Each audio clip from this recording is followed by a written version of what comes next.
আরে বিড়ালটা তো কাঁঠাল নিয়ে যাচ্ছে, যে করে হোক ওর কাঁঠালটাকে রাখতে হবে। এই তো বিড়ালটাকে মেরে কাঁঠালটাকে পেয়ে গিয়েছি। দাঁড়া বিড়াল, আগে তোর কাঁঠালটা খেয়ে নেই, তারপর তোর একটা ব্যবস্থা করছি। বিড়ালের লোমগুলোকে আমি তুলে নেই, এগুলো দিয়ে আমার জন্য একটা জামা বানাবো। যা বিড়ালের বাচ্চা, এবার তুই পাহাড় থেকে নিচে পড়ে মর। এবার বিড়ালের লোমগুলো দিয়ে একটা জামা বানিয়ে নেই। আরে বাহ, বিড়ালের লোমের জামাটা পরে তো সেই আরাম লাগছে। আরে আমার শরীরের কি অবস্থা হলো? ওই বদমাইশ গরিলা আমার এমনটা করেছে। হ্যালো বাঘ মামা, দুষ্টু বানরটা আমাকে মেরে আমার শরীরের লোমগুলো তুলে নিয়েছে। তুমি এসে ওকে একটু শিক্ষা দাও। বিড়াল ভাগিনা, তুই কোনো চিন্তা করিস না, আমি এখনই যাচ্ছি ওই বানরটাকে শিক্ষা দেওয়ার জন্য। বদমাইশের বাচ্চা, তুই আমার ভাগিনাকে মেরেছিস, আজকে আমি তোকে মেরেই ফেলবো।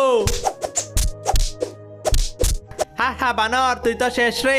এবার তোর চামড়া দিয়ে আমি আমার জন্য একটা জামা বানাবো। বিড়াল ভাগিনা, তুই জামা পরে নাচানাচি কর, আমি এইদিকে বানরের মাংসটা খেয়ে নেই। আরে বাহ, বানরের জামাটা পরেও তো আমাকে সেই লাগছে।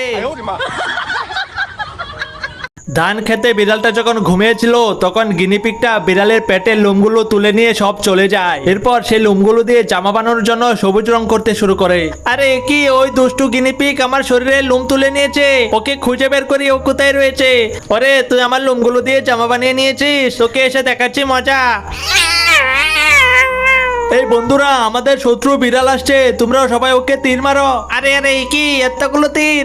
ওরে বাবা, তীর মেরে গিনিপিগ গুলো তো আমার 12টা বাজিয়ে দিয়েছে। বাঘ মামা, তুমি কোথায়? আমাকে বাঁচাও। ভাগিনা দাঁড়া, তোর শরীর থেকে তীরগুলো ছুটিয়ে নেই। চল এবার দুইজনে গিয়ে ওই ছোট গিনিপিগকে মেরেই ফেলবো।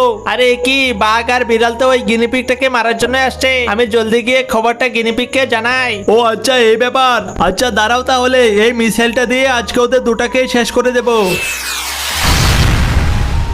কিরে বাঘ, এবার তো তোর চামড়াটা তুলে নিয়ে আমি সেটা দিয়ে একটা নতুন করে জামা বানাবো।